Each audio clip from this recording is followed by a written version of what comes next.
Forsaken in Deep Space. Part 1. The Catamaran drifted silent and cold through the empty darkness between stars. Captain Veltar pressed her scaled hand against the bridge viewport and stared into the endless black. No stars twinkled nearby. No planets offered hope. They were truly alone in the void. "Captain," called Communications Officer Zefka from his station. His voice was weak, barely above a whisper. Still no response to our distress signal. Veltar's heart sank deeper. It had been 23 days since their quantum drive exploded. 23 days of broadcasting emergency signals into the dark. 23 days of waiting for rescue that never came. The Catamaran was a pride of the Zephyrian Confederacy. She was a diplomatic vessel, sleek and beautiful, built with the finest technology their ancient civilization could offer. Her hull gleamed silver even in the dim emergency lighting. Her systems were supposed to be perfect. Her crew of 200 was among the best in the fleet. None of that mattered now. "Life support status?" Veltar asked, though she dreaded the answer. Chief Engineer Mortek looked up from his console. His usually bright blue skin had turned pale gray. Dark circles ringed his large eyes.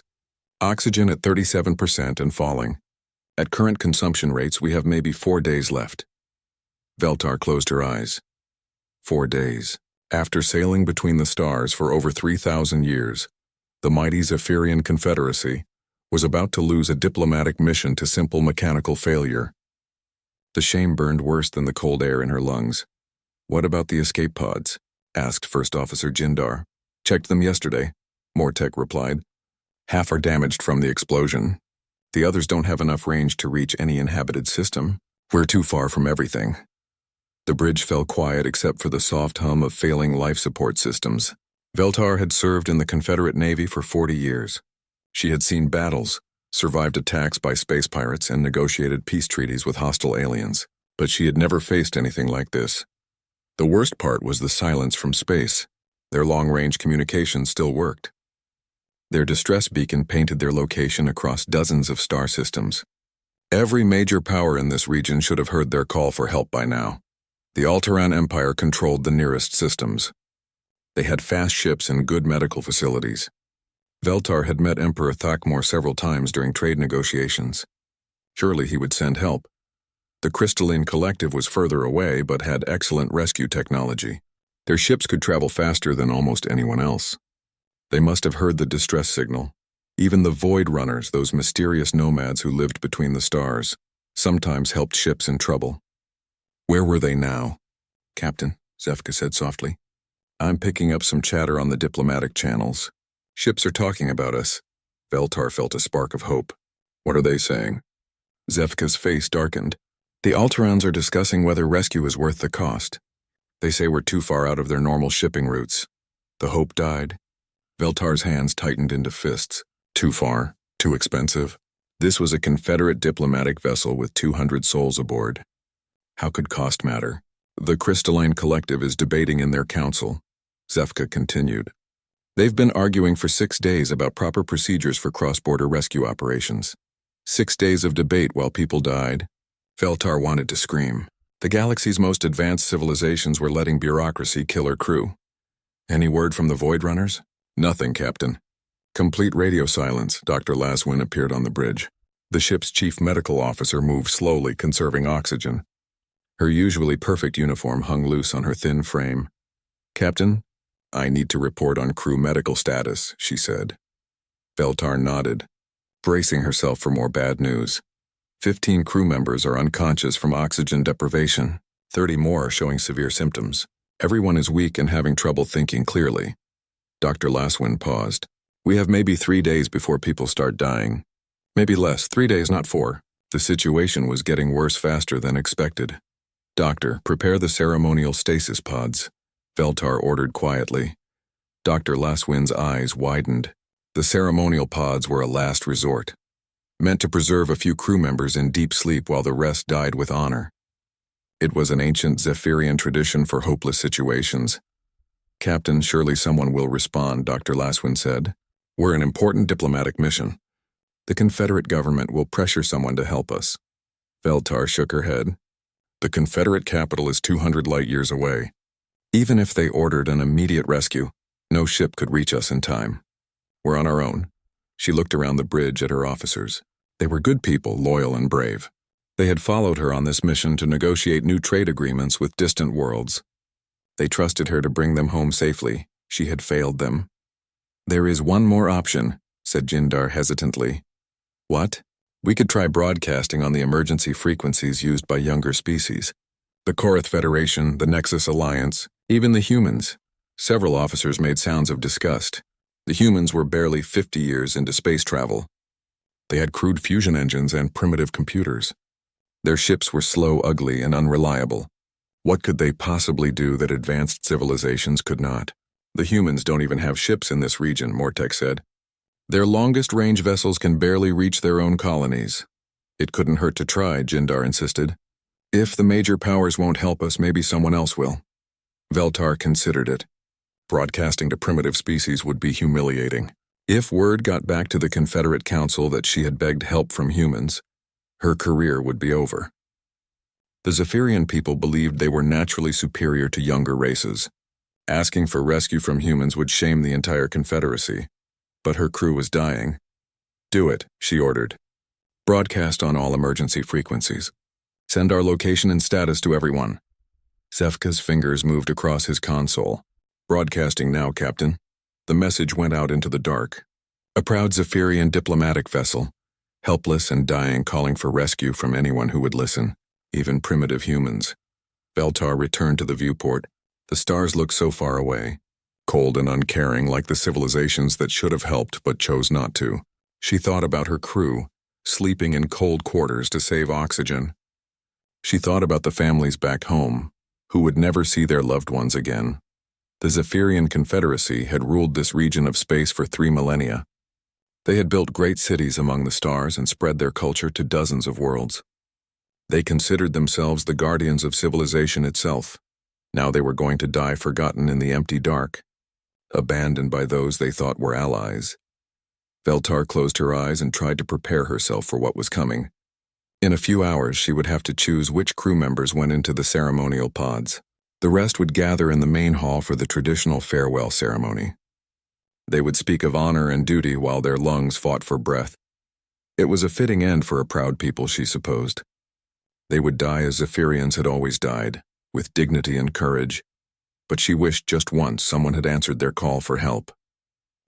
Forsaken in deep space, Part 2 Captain Veltar stood in the ship's main hall, watching her crew prepare for the end. They moved slowly in the thin air, but with quiet dignity. Some meditated in the traditional Zephyrian way. Others spoke softly with friends, sharing final words. The ceremonial stasis pod stood ready in the corner. Only 12 pods for 200 people. Veltar had chosen the youngest crew members with the best chance of survival.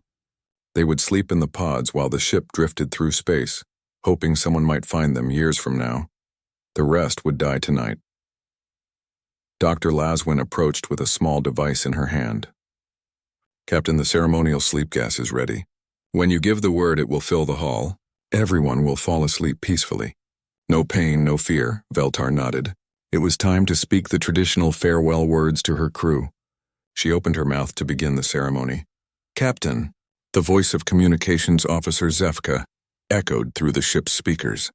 "Contact on long-range sensors. Ship approaching fast." The hall fell silent. Veltar felt her heart jump. "What kind of ship?" "Unknown configuration, Captain. But it's moving much faster than anything should be able to at this distance. They'll be here in less than an hour." Veltar ran to the bridge as fast as her weak legs could carry her. The thin air made her dizzy, but hope gave her strength. On the main screen, she could see a small dot of light growing larger. "Have they responded to our signals?" she asked. "Yes, Captain." Audio message coming through now. The bridge speakers crackled to life. A strange voice spoke in accented but clear Galactic Standard. "Zephyrian vessel Kethmaran. This is Captain Sarah Chen of the United Earth ship Indomitable. We received your distress call and are moving to assist. Please respond with your current status and medical needs." The bridge crew stared at each other in shock. A human ship. Actually responding. "Actually coming to help, humans?" whispered First Officer Jindar. "How is that possible? Their ships can't travel this far." Veltar grabbed the communications microphone with shaking hands. "UES Indomitable, this is Captain Veltar of the Kethmaran. We have 200 crew members aboard. Life support failing. Oxygen at critical levels. Multiple crew unconscious, please. We need immediate assistance. Copy that, Kethmoran. We're pushing our engines to maximum. ETA 47 minutes. Hold on, we're coming. The simple words hit Veltar like a physical blow. Someone was coming. Someone had heard their call and was actually coming to help. After 23 days of abandonment by advanced civilizations, a primitive human ship was racing through space to save them. How fast are they moving? She asked. Navigation Officer Tilwyn checked his instruments. Captain, they're traveling at speeds I've never seen before. Much faster than their ship should be capable of. Are you sure it's a human vessel? Confirming now. Tilwyn ran deep scans. Definitely human design, but heavily modified. The engine signature is unlike anything in our database. Veltar stared at the approaching ship on the main screen. She had met humans before during diplomatic functions. They were young and energetic, but their technology was crude compared to Zephyrian standards. Their ships were built like flying metal boxes, ugly and functional rather than elegant. This ship looked different. It was still clearly human in design, but sleeker somehow. Faster, more advanced than anything humans should have been able to build. Captain Chen, Veltar spoke into the microphone again. How did you get here so quickly? Your ship appears to be traveling far beyond normal human capabilities. A laugh came through the speakers. Captain Chen sounded young and confident. We've made some improvements recently. Necessity is the mother of invention, as we say. Don't worry about how we got here. Just focus on staying alive until we arrive. The next 40 minutes felt like hours. Veltar watched the human ship grow larger on her screens while her crew grew weaker by the minute. 3 more Zephyrians collapsed from oxygen deprivation. Dr. Laswin moved between patients, trying to keep them alive with emergency stimulants. Finally, the human ship arrived. The UES Indomitable was not what Veltar expected. Yes, it had the boxy human design, but it was massive, larger than many Zephyrian warships. Its hull was scarred from combat, covered in additional armor and weapon systems. This was not a peaceful exploration vessel. This was a ship built for war. Kethmoran, this is the Indomitable. We're scanning your ship now to assess the situation, preparing to dock and transfer emergency supplies. Captain Chen, our docking systems are damaged. We cannot form a proper seal, no problem. We'll use emergency umbilicals and pressure suits. My crew is experienced with difficult rescues. Veltar watched through the viewport as the human ship maneuvered closer. It moved with surprising grace for something so large. Mechanical arms extended from its hull, reaching toward the Kethmoran like helping hands. Contact in 30 seconds, announced the human captain. We're bringing portable life support, medical supplies, and emergency power cells. My chief engineer says she can get your systems running again. Captain, Jindar said quietly. This could be a trap. We don't really know these humans. What if they're pirates using stolen technology? Veltar considered this. Jindar was right to be cautious. But her crew was dying. Even if the humans had bad intentions, they couldn't make the situation worse. All hands prepare for boarding, she announced over the ship's speakers. Human rescue teams are coming aboard. A loud clang echoed through the ship as the human vessel made contact. Air hissed as pressure seals formed. Then came the sound of heavy footsteps in the corridors. The bridge doors opened and 3 humans entered. They wore bulky pressure suits with clear helmets. Their equipment looked primitive compared to Zephyrian gear, but it worked. Veltar could see determination in their eyes. The leader removed her helmet, revealing a woman with short dark hair and kind eyes. She looked young for a starship captain, maybe 40 standard years. Her skin was darker than most humans Veltar had met, and she moved with confident authority. Captain Veltar, I'm Sarah Chen. Don't worry, we're going to get you through this.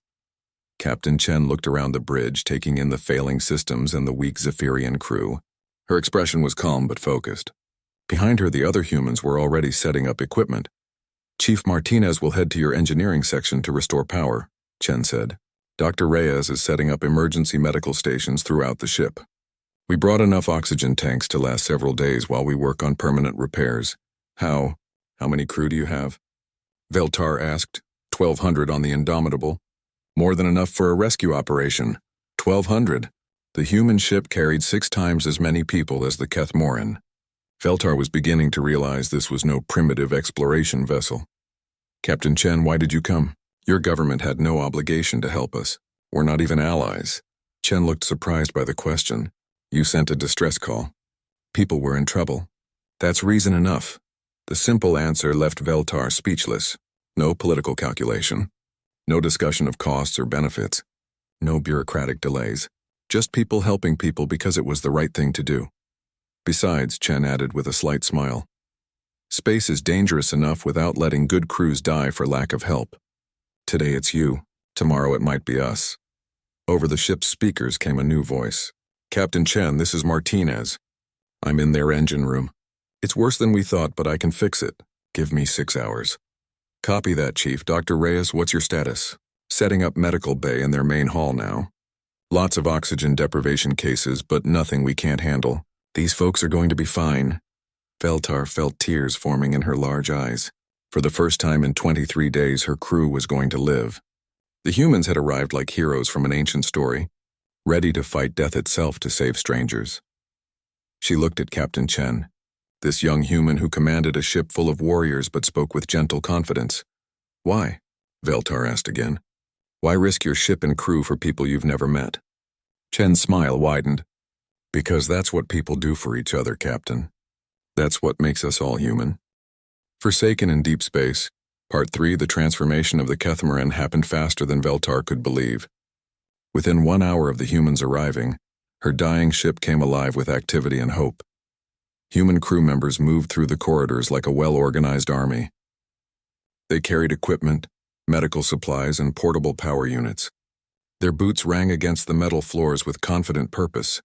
After days of whispered conversations and slow movements, the sound of energetic work filled Veltar with relief. She followed Captain Chen through the ship, watching the rescue operation unfold. The humans worked in teams. Each group focused on specific problems. They communicated through small radio devices, coordinating their efforts with military precision. Martinez, how's that main power coupling looking? Chen spoke into her radio. Give me another hour, Captain. These Zephyrian systems are beautiful but complex. I'm learning as I go. In the main hall, Dr. Reyes had set up a complete medical station. The human doctor was a small woman with gentle hands and fierce determination. She moved between Zephyrian patients, checking vital signs and administering oxygen therapy. Veltar watched Dr. Reyes examine communications officer Zefka. The human doctor worked carefully, clearly studying Zephyrian physiology for the first time. Your breathing is much better now, Dr. Reyes told Zefka in accented Zephyrian. The oxygen treatment is working well. You speak our language? Zefka asked in surprise. A little. My medical computer has translation software, and I've been studying your anatomy data while treating patients. Your lung structure is similar to humans, but more efficient. Very impressive. Veltar was amazed. The human doctor was learning alien medicine while performing it. No careful studies or lengthy preparations. She simply adapted and solved problems as they appeared. Captain Veltar, Dr. Reyes called out. Would you help me understand something? Several of your crew members are showing unusual stress reactions. Is this normal for your species during emergencies? Veltar looked at the patients Dr. Reyes indicated. They were young officers, recently graduated from the Confederate Academy. Their blue skin had turned almost white with shock. They are ashamed, Veltar explained. Zephyrian culture teaches that we are naturally superior to younger species. Being rescued by humans challenges everything they were taught to believe. Dr. Reyes nodded thoughtfully. Culture shock on top of oxygen deprivation. I can treat the physical symptoms, but the psychological healing will take time. The human doctor's understanding surprised Veltar. She had expected the humans to be offended by talk of Zephyrian superiority. Instead, Dr. Reyes treated it as simply another medical concern to address. Captain Chen led Veltar to the engineering section, where the real miracle was happening. Chief Engineer Martinez had the Catamaran's engine room blazing with light and activity. Human technicians worked alongside Zephyrian engineers, sharing tools and knowledge. Martinez was a large man with thick arms and a cheerful face. He stood beside the ship's main fusion reactor, which had been cold and dark for weeks. Now it hummed with renewed life. How did you repair it so quickly? Asked Chief Engineer Mortek. His skin had regained its healthy blue color thanks to the improved air. Well, your quantum drive is completely destroyed, Martinez explained. Can't fix that without a shipyard. But your fusion reactor just needed some creative rewiring and fresh fuel cells. He pointed to several human power units connected to Zephyrian systems with thick cables. These are temporary, but they'll keep you running until we reach a proper repair facility. Those are human fusion cells, Mortek said, studying the equipment. But they're producing more power than our specifications say they should. Martinez grinned. We've learned a few tricks. Humans are good at making things work better than they're supposed to. Young engineering officer Kilseth watched the humans with fascination. She had been one of the strongest advocates for Zephyrian technological superiority. Now she saw humans solving problems her people couldn't fix. How do you know so much about our systems? She asked Martinez. I don't, he admitted. Never seen a Zephyrian ship before today. But engines are engines and power is power. The principles are the same everywhere. Kilseth looked confused. But without detailed technical manuals and proper training protocols, how can you? You learn by doing. Martinez interrupted gently. You try things, see what works, and adapt. Sometimes the best solutions come from not knowing what's supposed to be impossible. Veltar found this conversation deeply disturbing. Zephyrian engineering was based on careful study, precise calculations, and strict adherence to tested procedures. The idea of just trying things went against everything her people believed about proper technology. Yet it worked. The humans had restored power to her ship in hours using methods that made no sense according to Zephyrian theory. Captain Chen, Veltar said, your crew is taking significant risks to help us. What if your modifications fail? What if our systems overload and damage your ship? Chen shrugged. Then we'll deal with those problems when they happen. Right now, your people need help. That's what matters. The simple answer frustrated Veltar. Where was the careful risk analysis? The safety protocols? The proper authorization procedures? These humans acted like they could solve any problem through determination alone. Worse, they seemed to be right. As the day continued, Veltar watched her crew change. The fear and despair were gone, replaced by curiosity and growing respect. Zephyrian officers worked alongside human technicians, learning new approaches to old problems. Petty Officer Jackson, a young human with bright red hair, was teaching navigation techniques to Tilwen. They sat at the navigation console, comparing star charts and calculation methods. Your computers are amazing, Jackson said, much faster than ours. But you rely on them too much. What happens if they break? We have backup systems, Tilwen replied. What if those break too? Tailwind looked puzzled. That's extremely unlikely. Zephyrian technology is very reliable. Maybe. But humans learned to navigate by hand first, then added computers to help. We can still find our way if all the fancy equipment fails. Jackson showed Tailwind how to calculate jump coordinates using only basic mathematics and star position data. It was crude compared to Zephyrian computers, but it worked. Your people have backup plans for everything, Tilwen observed. Space is dangerous, Jackson said. Things go wrong all the time. You have to be ready for anything. In the medical bay, Dr. Laswin was working with Dr. Reyes to treat the most seriously injured crew members. The human doctor's equipment looked primitive, but her techniques were effective. Your surgical methods are very different from ours, Dr. Laswin said.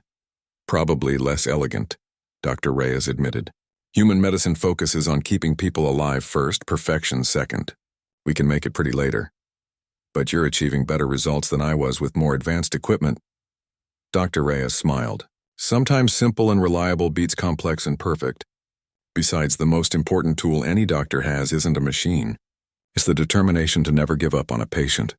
That evening, Captain Chen joined Veltar on the bridge. The human ship Indomitable was still docked alongside, sharing power and resources. Both crews worked together so naturally that it was hard to tell who belonged to which ship. Your people are remarkable, Veltar said. I've never seen anything like this rescue operation. Your crew is pretty impressive too, Chen replied. They adapted quickly to our methods. Good people in a bad situation. Why didn't your government tell anyone about your improved technology? These advancements could change galactic politics. Chen was quiet for a moment. Humans learned some hard lessons recently. There are forces out there that don't like the idea of young species getting too powerful too quickly. We've found it's better to stay quiet and help where we can. Veltar thought about the empty space around them. 23 days of distress calls ignored by advanced civilizations. 23 days of bureaucratic delays and cost calculations while people died. Then humans had simply appeared and started saving lives. The other powers, Veltar said slowly. They knew you were coming, didn't they? They could have rescued us, but they waited to see what you would do. Chen's expression darkened. Politics is a dangerous game, Captain. Sometimes good people get caught in the middle. Veltar felt anger building in her chest. Her crew had been abandoned, not from inability, but from calculation. The major powers had used their suffering as a test of human intentions. That's monstrous, she whispered. That's why we came, Chen said. Someone has to prove that there's still decency in the galaxy. Someone has to show that helping strangers isn't naive or weak. Veltar looked at this young human captain who commanded a powerful warship, but spoke of decency and kindness. Her people had spent 3,000 years building a civilization based on superiority and careful control. These humans built theirs on hope and determination to help others. She was beginning to understand which approach actually made people stronger. Forsaken in deep space. Part 4. 3 days after the humans arrived, both ships faced a new crisis. Veltar was reviewing repair progress with Captain Chen when alarms began blaring throughout the Kethmoran. Emergency in engineering. Chief Martinez's voice crackled over the communications system. Quantum field resonance building in the damaged drive core. Both ships need to evacuate the area immediately. Veltar felt ice form in her veins. Quantum field resonance was every spacer's nightmare. When damaged quantum drives began resonating, they could tear holes in space itself. The energy release could destroy both ships and leave a dangerous gravity well that lasted for years. How long do we have? Captain Chen asked calmly. Maybe 30 minutes before cascade failure. Maybe less. Chen moved to the bridge communications panel. All human personnel. Emergency evacuation protocols. Return to the Indomitable immediately. Wait, Veltar said. What about my crew? Your ship can't hold all of us. We'll make room. Emergency regulations. People are more important than comfort. But even as Chen spoke, Veltar knew the mathematics. The human ship was already crowded with 1,200 crew members. Adding 200 Zephyrians would strain life support beyond safe limits. Some people would have to stay behind. Captain Chen, Martinez called again. I might be able to stop the resonance, but I'd need help from someone who understands Zephyrian quantum theory. This is advanced stuff. Young engineering officer Kilzeth stepped forward. I specialized in quantum field dynamics at the academy. I could assist. Veltar grabbed Kilzeth's arm. Absolutely not. If the core explodes, anyone near it will die instantly. But if we don't try, everyone dies anyway, Kilzeth replied. Let me help him. Captain Chen studied the young Zephyrian officer. Have you ever worked on emergency repairs under combat conditions? No, Captain. But I understand the theory behind quantum field stabilization. Theory won't keep you alive if something goes wrong. You'll have to trust Martinez completely and follow his lead even if his methods seem wrong. Kilzeth straightened her shoulders. I understand. Veltar watched her youngest officer volunteer for almost certain death. Kilzeth had been raised to believe humans were primitive and unreliable. Now she was willing to bet her life on human engineering skills. I'm going too, announced Chief Engineer Mortek. If we're going to save both ships, you'll need all the help you can get. Mortek, you have a family, Veltar protested. So do the humans risking their lives for us, he replied. Besides, I want to see how they plan to solve an impossible problem. Captain Chen activated her communication system. Martinez, you'll have 2 Zephyrian engineers to assist. Get them up to speed quickly. Copy that, Captain, and it's going to be close. The evacuation of the Kethmoran began immediately. Human crew members helped move Zephyrian patients who were too weak to walk. Dr. Reyes supervised the transfer of critical medical cases. Everyone worked with desperate efficiency. Veltar remained on the bridge with Captain Chen, monitoring the evacuation progress. Through the viewports, she could see crew members moving between the 2 ships through flexible tunnels. Humans and Zephyrians worked together, carrying supplies and helping the injured. Evacuation 70% complete, reported First Officer Jindar. Engineering teams. Status report, Chen called. Martinez's voice came through the speakers, tight with concentration. We're trying to create a counter-resonance field using modified human fusion cores. Kilzeth is recalibrating the quantum field generators while Mortek works on power distribution. Will it work? Veltar asked. Honestly, no idea. We're making this up as we go. Despite the danger, Veltar found herself smiling. The humans were facing impossible physics with creativity and courage. Meanwhile, her own people's rigid training was proving invaluable in supporting their wild improvisation. Field resonance increasing, Kilzeth reported. 15 minutes to cascade failure. Then we work faster, Martinez replied. More tech, can you reroute power from the secondary generators? Already on it. But Chief, the field harmonics don't match our calculations. The resonance is shifting frequency. Good catch. Kilseth, adjust the counter field parameters by... Let's try 12 degrees phase shift. That's outside safe operating parameters, Kilseth warned. Safe parameters are what got us into this mess. Sometimes you have to break the rules to save lives. Veltar listened to the engineering team work. Martinez led the effort with calm confidence, but he constantly asked for input from his Zephyrian assistants. Rather than dismissing their concerns, he incorporated their knowledge into his plans. Kilseth's voice came through again, steadier now. Phase shift complete. Field resonances. It's stabilizing. Don't celebrate yet, Martinez warned. We need to hold this configuration for at least 10 minutes to be sure. The bridge fell silent except for status updates from engineering. Veltar watched the chronometer count down agonizing seconds. Outside, the last of the evacuees moved between ships. Captain, Jindar reported. All crew members are accounted for except the engineering team. Understood. Martinez, how much longer? 5 more minutes to be absolutely certain. But Captain, this fix is temporary.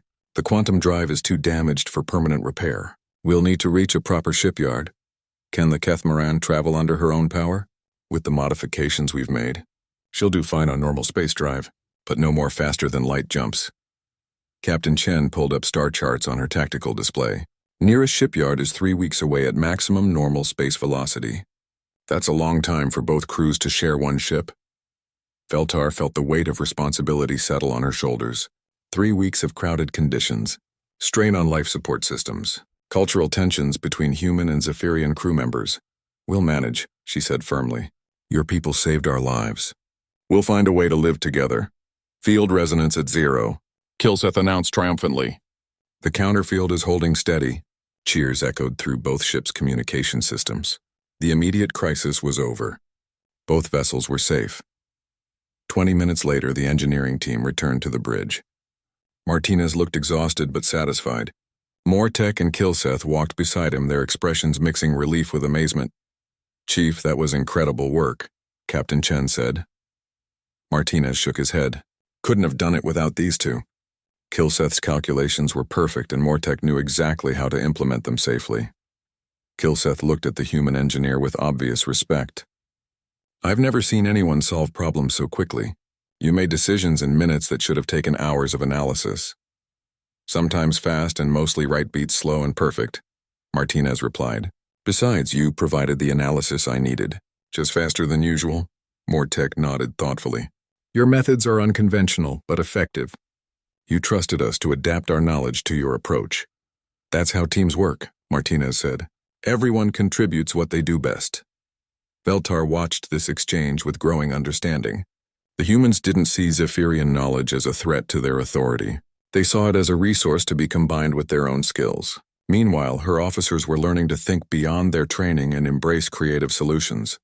Captain Chen, Veltar said, my crew and I owe you everything. How can we possibly repay this debt? Chen smiled. No debt, Captain. This is what people do for each other. But if you want to help, teach us. Share your knowledge. Show us how Zephyrian science works. You want our technology. I want our peoples to understand each other better. Technology is just tools. What matters is how we use it to help people. That night, both crews gathered in the Indomitable's main recreation hall. The space was crowded but comfortable. Humans and Zephyrians sat together, sharing food and stories. The barriers between species seemed to dissolve in the warm atmosphere of shared survival. Veltar found herself talking with Petty Officer Jackson and Navigation Officer Tilwen. They were discussing the differences between human and Zephyrian star charts. Your maps are much more detailed, Jackson admitted. But ours show things yours miss. Different perspectives, I guess. Perhaps we could create combined charts, Tilwen suggested. Human observations with Zephyrian analysis techniques. That's a great idea, Veltar said. Our peoples could learn much from each other. She looked around the crowded hall. Humans and Zephyrians worked on repair projects, together. Dr. Reyes was teaching Zephyrian, medics human emergency techniques while Dr. Laswin explained advanced surgical procedures. For the first time in her life, Veltar saw what cooperation between species could accomplish. Not one group dominating another, but equals sharing knowledge and resources for mutual benefit. It was a beautiful sight. Forsaken in deep space, Part 5. 3 weeks later, the Kepler Station shipyard came into view. Veltar stood on the bridge of the Indomitable, watching the massive orbital facility grow larger on the main screen. The journey had changed her in ways she was still trying to understand. Living alongside humans for 21 days had destroyed every assumption she'd held about younger species. The humans weren't primitive or crude. They were adaptable, innovative, and incredibly generous. Their ship ran smoothly despite being overcrowded. No one complained about the cramped conditions or short rations. Most remarkably, they treated the Zephyrian refugees not as burdens but as honored guests. Kepler Station Control. This is Captain Chen of the UES Indomitable. The human captain spoke into her communication system, requesting priority docking for emergency repairs to the Zephyrian vessel Kethmoran. Copy that, Indomitable. Bay 7 is cleared for your arrival. Station Master wants to speak with you personally. Understood, Control. Captain Chen turned to Veltar. Almost home, Captain. Your ship will be good as new in a few days. Veltar felt mixed emotions about leaving. The humans had become more than rescuers. They had become friends. Her crew had learned so much during their time together. Engineering techniques, medical procedures, navigation methods, and most importantly, new ways of thinking about problems. Young Kilzeth had spent every free moment working with Chief Martinez. She had learned human engineering philosophy: try, adapt, improve, repeat. Meanwhile, she taught the humans advanced Zephyrian quantum theory. Both species benefited from the exchange. Captain Chen, Veltar said, I want you to know that this experience has changed my people's understanding of humans. When we return to Confederate space, we'll recommend immediate diplomatic contact. I hope our governments can find common ground, Chen replied. The galaxy needs more cooperation and less suspicion. As the Indomitable docked at Kepler Station, Veltar prepared for the difficult task ahead. She had to write her official report about the rescue. That report would reach the highest levels of the Confederate government. Her words could shape the future relationship between their species. More importantly, she had to find a way to explain what she had learned. The humans weren't just another species to catalog and dismiss. They represented something new in galactic politics, a people who helped others without expecting anything in return. The transfer to Kepler Station took several hours. Veltar watched her crew say goodbye to their human friends. Many exchanged personal communication codes, promising to stay in touch. Dr. Laswin hugged Dr. Reyes, tears in her large eyes. Thank you for teaching me so much, Laswin said. Thank you for trusting me with your people's lives, Dr. Reyes replied. You saved more patients than I did. Chief Engineer Mortek shook hands with Martinez in the human style. Your methods are chaotic and terrifying, Mortek said with a smile. I want to learn more, Martinez laughed. Chaos keeps life interesting. Besides, your theoretical knowledge made my crazy ideas actually work. Kilseth was the hardest goodbye. She had formed a deep friendship with the human engineers, learning to think beyond her formal training. Chief Martinez taught me that rules are just starting points, she told Veltar. Real solutions come from understanding why the rules exist, then finding better ways to achieve the same goals. Finally, only the senior officers remained aboard the Indomitable. Captain Chen walked Veltar to the airlock for their final farewell. This isn't goodbye, Chen said. Just see you later. I have a feeling our peoples will be working together again soon. I hope so, Veltar replied. Captain, why did you really come? The truth. Your ship is clearly designed for war, not rescue operations. You were prepared for combat, not humanitarian missions. Chen was quiet for a moment. You're very perceptive, Captain. The truth is, we've been watching this region for signs of trouble. There are forces moving in the outer systems that concern us. Your distress call gave us an excuse to investigate. Forces? What kind of forces? The kind that prey on divided civilizations. The kind that grow stronger when good people refuse to help each other. Chen's expression grew serious. The galaxy is more dangerous than most species realize. Humanity learned that lesson the hard way. Veltar felt a chill. You're talking about the void predators, Chen nodded grimly. Among others. There are things moving in deep space that make territorial wars seem petty, species that see division and weakness as opportunities. Why didn't the major powers help us? Really? Because helping would have required cooperation, sharing resources, admitting that sometimes you need allies, not just subjects. Chen looked tired suddenly. The Alteran Empire, the Crystalline Collective, the others, they're all preparing for the same old political games. Territory, resources, influence. They can't see the real threat coming. But humans can. We've faced it before. We know what happens when civilizations turn inward and abandon their principles. That's why we came for you, Captain. Someone has to prove that helping others makes everyone stronger. Veltar understood now. The human rescue wasn't just about saving one ship. It was about demonstrating a different way of thinking about galactic politics. Cooperation instead of competition. Mutual aid instead of calculated advantage. The Confederate Council needs to hear this, she said. I hope they listen, because ready or not, the real test is coming. When it arrives, the galaxy will need every ally it can get. 2 days later, Veltar stood in the communications center of Kepler Station. The Kethmaran was nearly repaired, her quantum drive replaced with the latest technology. Soon they would return to Confederate space, but first she had a message to send. Priority transmission to the Confederate High Council, she told the station operator. Emergency diplomatic classification. The holographic communication platform activated, connecting her to the council chambers on Zephyria Prime. 5 elderly council members appeared as blue-tinged holograms, their expressions stern and impatient. Captain Veltar, spoke Council Leader Drakmor. We received your preliminary report about human assistance. Explain why you accepted help from such a primitive species. Veltar chose her words carefully. Honored counselors, I request immediate reconsideration of our policies toward humanity. They are not the primitive species we believe them to be. Explain, demanded Counselor Yelbath. Their technology is more advanced than ours in several key areas. Their rescue capabilities exceed anything the major powers demonstrated. Most importantly, their willingness to help without expectation of reward represents a strategic asset we cannot afford to ignore. The council members exchanged skeptical glances. You're suggesting we form an alliance with humans? Asked Counselor Morven. I'm suggesting we recognize that our survival may depend on it. The humans spoke of threats in the outer systems, forces that prey on divided civilizations. We cannot face such challenges alone. Council Leader Drakmor leaned forward. What evidence do you have of these supposed threats? Veltar took a deep breath. For 23 days, our distress signal was ignored by every major power in this region. Political calculations and bureaucratic procedures mattered more than saving lives. Only the humans responded immediately and effectively. She paused, letting that sink in. If our allies abandon us during simple emergencies, how can we trust them during real crises? The humans could be manipulating you, suggested Counselor Yelbath, using emotional appeals to gain political advantage. Then they're remarkably poor at manipulation, Veltar replied. They refused any payment or political concessions.